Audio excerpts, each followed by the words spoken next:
Well, ladies and gentlemen, it's my great pleasure to introduce you to our keynote speaker of the evening tonight. I'm sure the name Noel Pearson is familiar to many of you here in the room. He's an Australian lawyer, he's an academic, he's a land rights activist, and he founded the Cape York Institute for Policy and Leadership. That is an organisation that promotes social and cultural development in Cape York. The other thing about Noel is that he's at the forefront of the campaign for the voice to Parliament.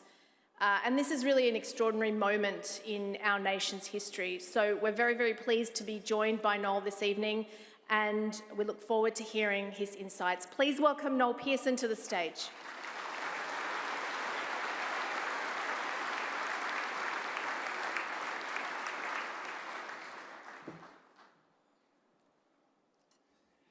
Good evening. I thank the Clean Energy Council for this privilege. I acknowledge the Gadigal people of the Eora Nation and First Peoples from across the country. I'm so very pleased to be here this evening. Fellow Australians, we have an enormous opportunity in front of us with this referendum.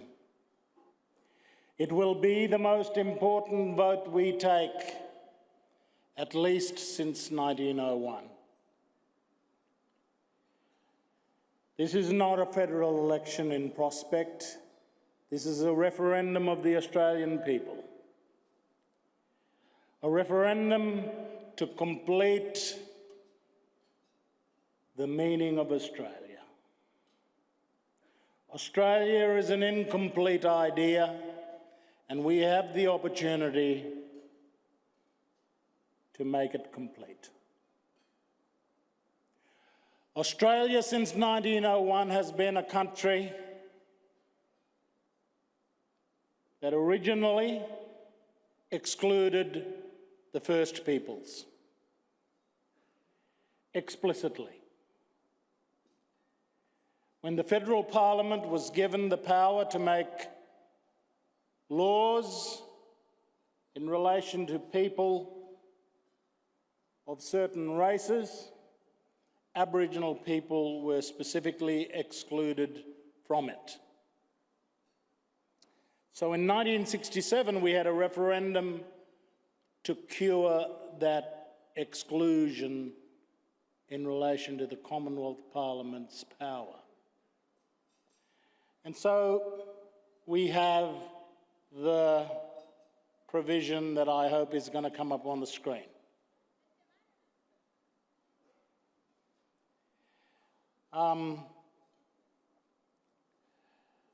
The words that were deleted in 1967, and that is all that happened with the 67 referendum, the words in red were deleted from the provision, section 5126.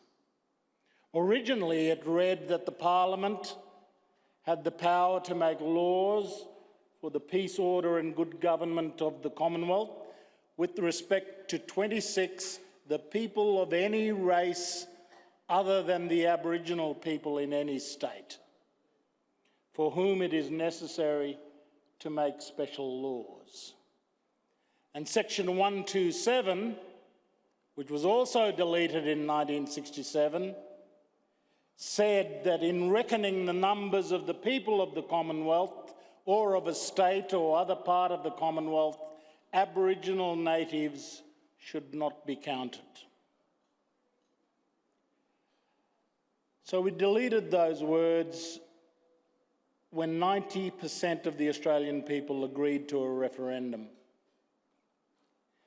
Section 5126, why was it there if it was not in respect of Aboriginal and Torres Strait Islander peoples?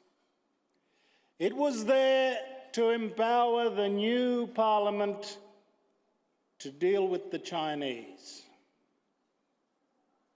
It was an instrument to enable the discriminatory treatment of Chinese Australians. That's why the race power was put into the Constitution, to underpin the exclusion of the Chinese from migration and other privileges in the new Australia.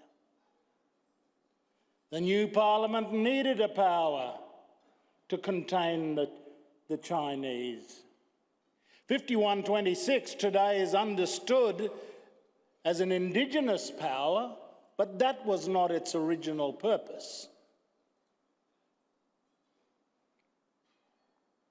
Ever since 1967, and ever since the White Australia policy was abandoned and Prime Minister Whitlam, ever since then, this power has only been exercised in relation to Indigenous people.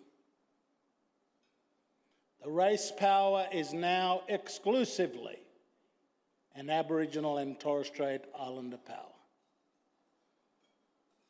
But remember its provenance. Remember its original purpose. The purpose was to contain and restrict the rights of Chinese Australians. Aboriginal people were put into the cage that was first designated for the Chinese. That is our constitutional history. The act of citizenship that this represented, nevertheless, did not include any positive recognition of the Indigenous people. In fact, the words Aboriginal appeared twice in the Constitution, adopted in 1901, and now it does not mention it at all. Our Constitution today does not refer to Aboriginal people because the two negative references that you can see in the subsection have been removed. So the question about official recognition in our Constitution of the Aboriginal and Torres Strait Islander peoples has remained a question for 120 years. And the conversation we're having in these last 3 months and the process that we're undergoing with a referendum later this year is more than 80 years in the making. Advocacy for constitutional recognition has been a long project going back to the 1930s. We are but, in these past 15 years that I've been involved with other leaders across the country, we are but the latest phase in this advocacy, in an 80-year advocacy. And this year we are into our 15th year. No public policy process has lasted longer than the 15 years we've been at this. No public policy process has involved more parliamentary inquiries, more public consultation processes, reams of research, 5 governments than this one. But we're on the final straight. We're on the final straight to consider the adoption of this provision. And I want to say to all of you, in the conversations you might have with your friends, family, colleagues, workmates, and strangers, in those conversations, I urge you, if there's anything to get your head around, it is the provision. You don't need to be a constitutional lawyer to understand the provision. It is as plain English as it comes. And your comprehension of the provision is basically what it means. You understand and read the provision, that's what it means. this is what it will say. Chapter 9, Recognition of Aboriginal and Torres Strait Islander Peoples. And there'll be a section 129 headed Aboriginal and Torres Strait Islander Voice. And it will read as follows. In recognition of Aboriginal and Torres Strait Islander peoples as the first peoples of Australia, 1, there shall be a body to be called the Aboriginal and Torres Strait Islander Voice. 2, the Aboriginal and Torres Strait Islander Voice may make representations to the Parliament and the Executive Government of the Commonwealth on matters relating to Aboriginal and Torres Strait Islander peoples.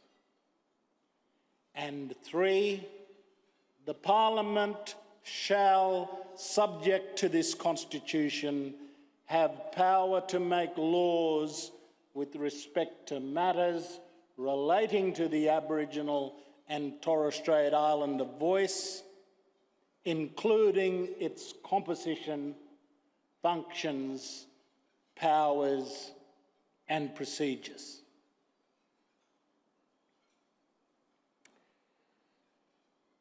Let me point out 4 aspects of this provision. First is the part in blue at the beginning. The part in blue is the recognition. The first clause is about recognition. It's about recognition of Aboriginal and Torres Strait Islander peoples as the first peoples of Australia.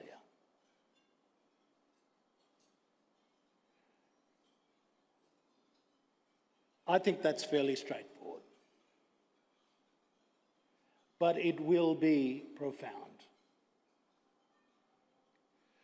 The Constitution is like the rules of cricket. It's not something that you read for pleasure.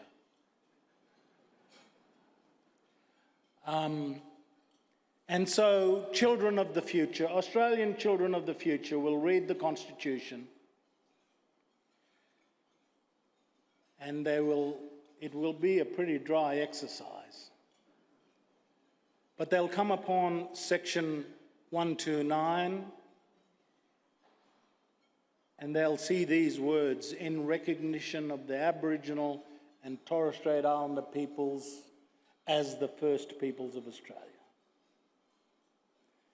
A belated recognition, but a crucially important one. We've waited a long time for this recognition. We didn't do it when the Endeavour sailed the eastern seaboard in 1770. It wasn't done in 1788 when the first fleet arrived. We didn't do it when the country federated in 1901.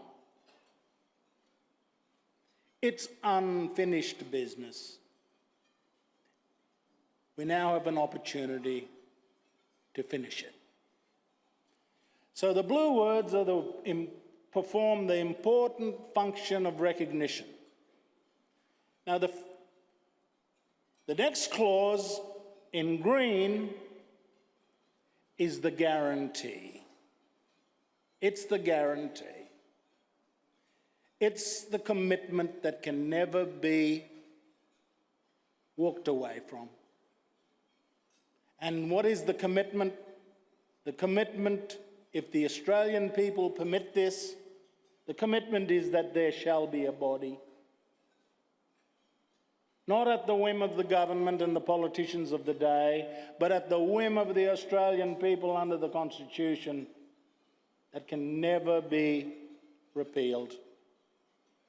And that commitment is that there shall be a body to be called the Aboriginal and Torres Strait Islander voice. That's the pledge, that's the commitment, that's the binding commitment. And the next bit in purple is what the function of that voice will be. And the function is that the voice may make representations to the Parliament and the executive government of the Commonwealth.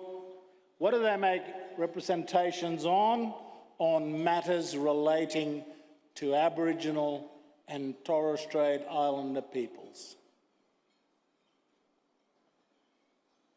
That's the function of the voice. That's the purpose of the voice. Some people have suggested in the debate so far that Indigenous people would be making representations about nuclear submarines, parking tickets, and so on.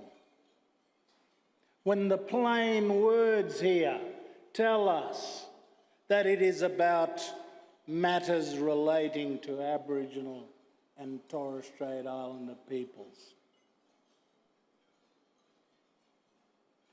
All kinds of scaremongering have been directed at what this nefarious voice might do.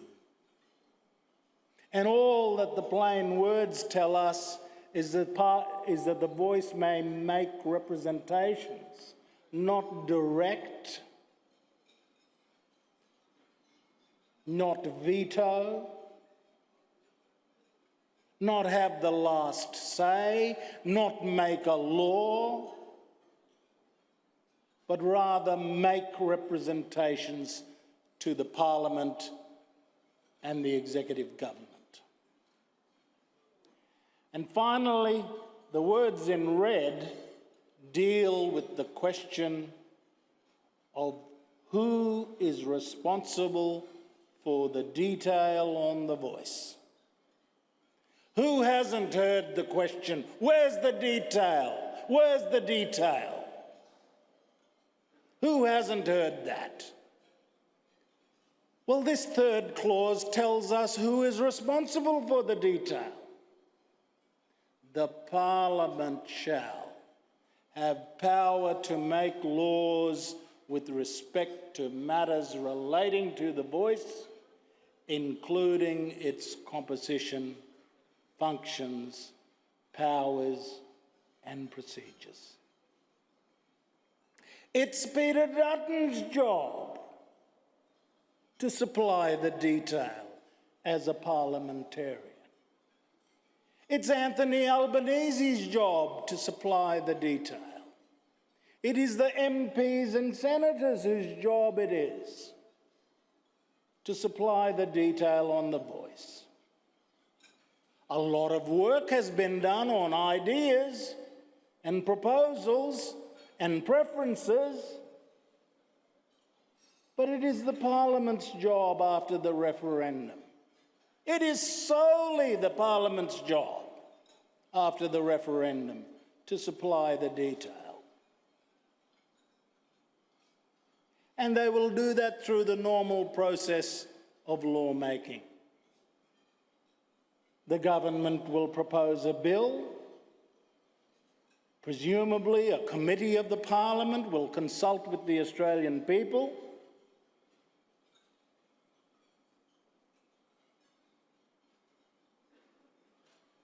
There will be debate in both houses, and there will be a vote.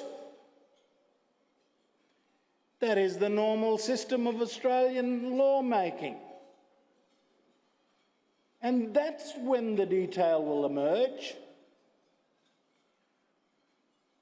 All we're doing in this referendum is actually putting these words in the Constitution, not the legislation. The legislation is the job of the Parliament. So this incessant campaign demanding detail is actually demanding advocates of the voice to make a false commitment. Anybody that says this is the detail of the voice is misrepresenting the situation. Because the true situation is that, well, it will be what the Parliament legislates. Okay, let me give you another example to reinforce that. The ABC is enacted under section 51(5) of the Constitution, and the first legislation was generated in 1932, the Australian Broadcasting Commission. And then legislation was changed again in 1942, and then it was changed again in 1983. And it may be that in 20, 30 years' time, we might get a new legislation dealing with the ABC. It's the prerogative of the Parliament to change legislation. What they can't change is the constitutional power under which those laws are made. So I urge supporters and good-willed Australians to at least print out this provision and read it and consider it. It is straightforward. It is handsome. It is beautiful as far as these things go. It has been developed by two former High Court Chief Justices. How much more due diligence should we have? More than two Chief Justices of the High Court? How much longer should we kick this can down the road? Is 15 enough? 15 years enough? Do you want us to go for another 15? We have a massive opportunity. Let's not bugger-eyes around. This is your constitution. We're all responsible for it.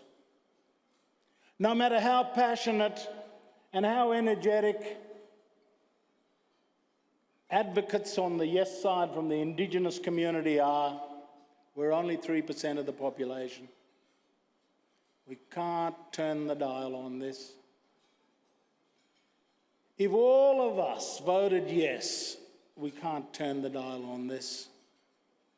It falls to you and your people to deliver this. And it means you have to stand up. You can't be passive. You can't say, in November, oh, poor buggers, they lost that referendum.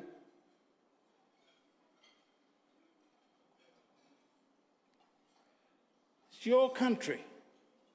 Got to take responsibility for it. Now, let me close by saying something relevant to the business that you're in. I can offer nothing about finance. I can offer nothing about economics. I can offer nothing about technology. What I can offer you is some philosophy around what really underpins what you're trying to do, this good work that you're trying to do. I'm really taken with Edmund Burke's, the Conservatives' idea of what is society. I think we've got to get Australians to understand the meaning of society. And Edmund Burke said society is the convocation of our ancestors past, we the present living, and our future unborn. That's what our society is. Society is not just us, the present living. Our society has our ancestors still lingering among us. And our society has the promise of our future unborn. And it's because of the love of the things that our ancestors have given us that we're animated to pass them on in good stead to our unborn. That's the business you're in.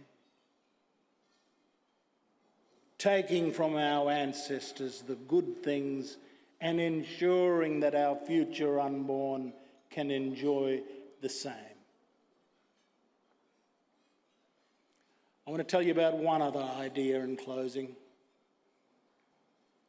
I was very enlivened to read about it in a book called Green Philosophy.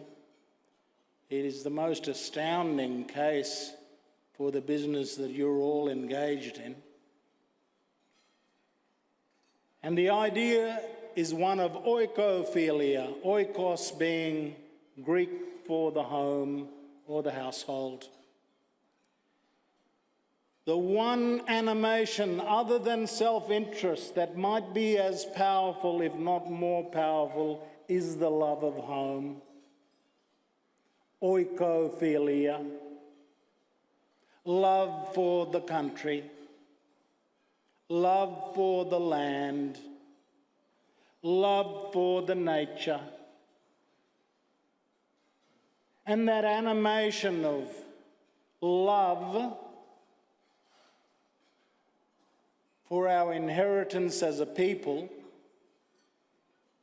must be a strong driver to combat ecological decay. As much as self-interest, we have got to enliven the love of Australians for this land. It is potentially as powerful as self-interest. And I want to urge all of you to have a think about the concept of oikophilia, the love of the land and the country. And my view is that when we complete the idea of Australia, and we all have mutual recognition of each other in this country, we will recognise three stories. One, that as Australians, one of our stories is the Indigenous heritage, 65,000 years old and counting. We come to the idea that Australia has its roots going back 60,000 millennia.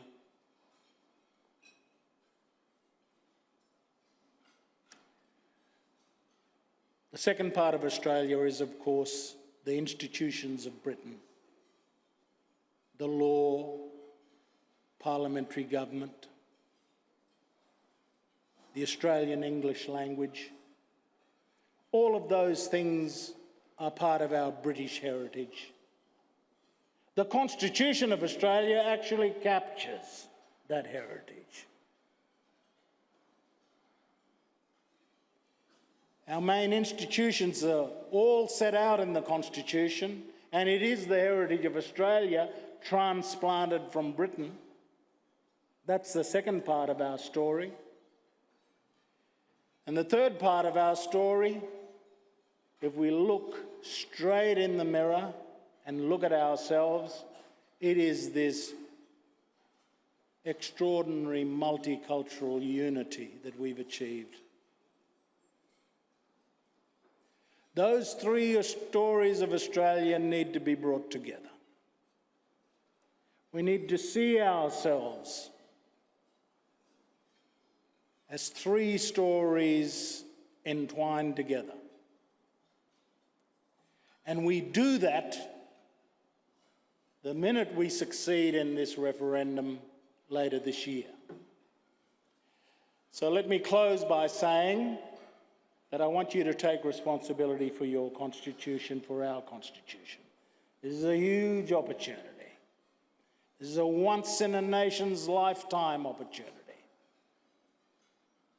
And history has it so happens that history has made us responsible for this. I said to a group of children up in Newcastle this morning, high school kids, I said, I wish history had given you guys charge of this question, because I'd feel a lot more confident about where we're at. But no, it's fallen upon us. It's fallen upon us to make good on this opportunity. And I'm so very pleased with the Clean Energy Council for giving me this opportunity. Let me close with John Paul II's words when he came out to Australia in 1986, and land rights and Uluru, the handback of Uluru, were such hot topics in the country. And this is what Pope John Paul II said. Let it not be said that the fair and equitable recognition of Aboriginal rights to land is discrimination. To call for the acknowledgement of the land rights of people who have never surrendered those rights is not discrimination. Certainly, what has been done cannot be undone, but what can now be done to remedy problems should not be put off until tomorrow. Thank you.